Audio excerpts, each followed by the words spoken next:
Alhamdulillahi rabbil alamin.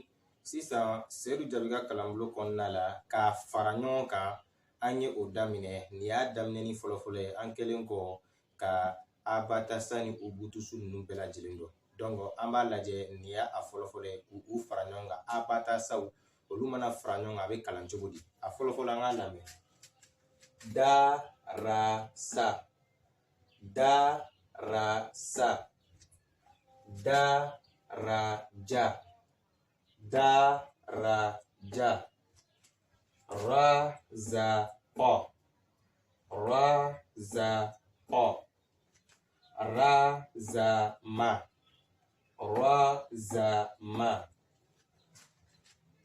radama radama radafa radafa.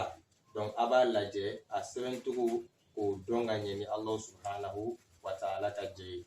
Insha Allah a filanan an bɛna a tɔ ta bi idhnillah. Ni kalancogo ɲuman Ala k'a faamuyali ɲuman di ne ni aw bɛɛ lajɛlen ma.